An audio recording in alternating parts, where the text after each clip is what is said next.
Hi, everyone. Thanks so much for being here. I'd like to thank Jay and Hazel, and also thank Malcolm for all of his very thorough, careful, attentive work on my book. My book is called We All Need to Eat, and it's about one person named Soma, and the stories range from her childhood to her mid-30s. And I think that Malcolm did an amazing job of describing the book. So I think I'll just read. This is from the opening story called The Initials. On the day of the inquiry, my grandmother stayed home in her apartment, drank red wine on her couch, watched back-to-back episodes of The Passionate Eye on CBC, and growled, "All those goddamn people are crooked anyhow." And then she ordered in Chinese food and fell asleep for centuries. At the inquiry, the man running the show walked to the front and said that he had lost our book of names. My grandmother kept the list of names in the guest room, bottom left corner of the bookshelf. She opened the book and said, "This is my last birthday," and fell asleep again while her apartment building rotated on the bird spine of a sundial. I went to the inquiry, but never told her. She wouldn't have liked it. The man at the front said, "Without memories, there is no past, and furthermore, everything you need to know is on The Passionate Eye on CBC." I went back home, hands empty. There was no inquiry in the place where her mother was from because they burned the Jewish men on the beaches and the Jewish women were the smoke. "Do you know how to name children?" my grandmother said to me. "You take the initials of their dead relative and use them again and again so that the letters are never lost. This is written in a secret language." I often slept in her guest room, except when I slept on the couch in the living room. I realized that all the upholstery was patterned with her initials when I woke up to find her initials tattooed into my cheek. Alphabet welts, they faded but stayed. "Don't sleep on the couch," she said. "It will make you achy all over, and besides, we don't get tattoos in this family." She showed me the magic trick to remove the core from an apple without moving any of her fingers. She opened her mouth and gold coins fell out. There was no inquiry and no report either because we all have new names now. We took our names from the book in the guest room, or we wrote our names down in a guest book. We can't remember which, and there is no record of the threshold.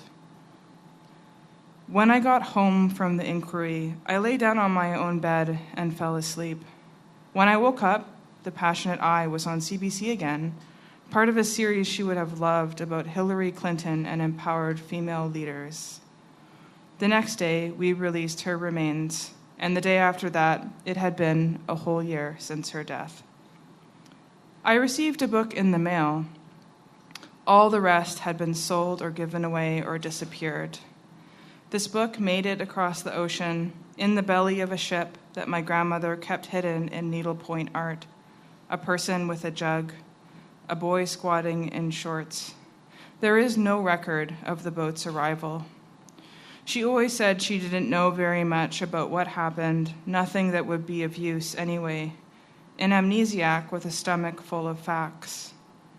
I read the book and couldn't find my name, so I looked for my initials instead, and suddenly they were everywhere, a survival of stars. I could remember every moment of the inquiry, but nothing that had happened, no words that had been spoken.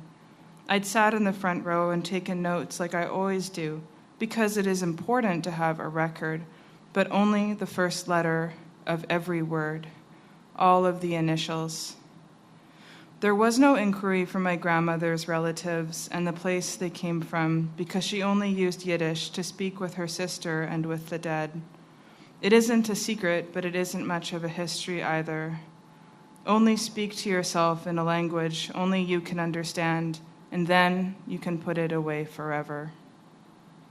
The inquiry went on for a long time, until it was finished. No records were released until the 1990s, and photos taken by the Extraordinary Commission are blurry as images of interstellar travel or smoke as it leaves a mouth. So who can really tell? It went on for a while, and I was the last one to speak, and I forgot everything I wanted to know, and I said, "I'm sorry, I have to go. I'm late for the ferry to go to Vancouver Island to see my grandmother." The lineup for the ferry was longer than it had ever been before. I waited for weeks and weeks, inching forward past turnstile after turnstile, all the rows of cars winding around one another, so that I couldn't see where the line began or ended. Service had been horrible ever since the ferries went corporate. Finally, I got to the front of the line, and a BC Ferries employee leaned across her desk and snapped at me. "Where are you going, Duke Point or Departure Bay?" I said, "I'm looking for the boat with the book." She said, "It's Duke Point you want then," and gave me my ticket. It was very still. The parking lot stretched flat in all directions, and I watched the people walk back and forth with their cups of Starbucks coffee and hot dogs in luminous foil wrappings. I watched a woman at the chain-link fence tell her dog to piss, command him like a soldier, kick at the mud in frustration. I watched a father tighten the yellow ropes over the top of his car to keep all of his family's stuff strapped on tight so their camping gear wouldn't slide into the waves. I watched some children scream mindlessly at each other, standing in a circle, small faces bright with cold. A bird fell out of the sky. I watched the ocean glow with its own secret light. Everybody rushed for their cars when the huge white metal boat appeared, the ramps attached to it like mechanical arms. Smoke drifted up off the water and got into all of our nostrils and eyes. Over the speakerphone system, the woman who'd sold me my ticket said, "There was no inquiry because she died before you learned how to write this poem." And I waited for this boat to start loading, scanned my iPhone newsfeed for updates, stared at all the messages from friends. When the boat was ready to load, the line of cars started to move forward. We were all going somewhere new. Thank you.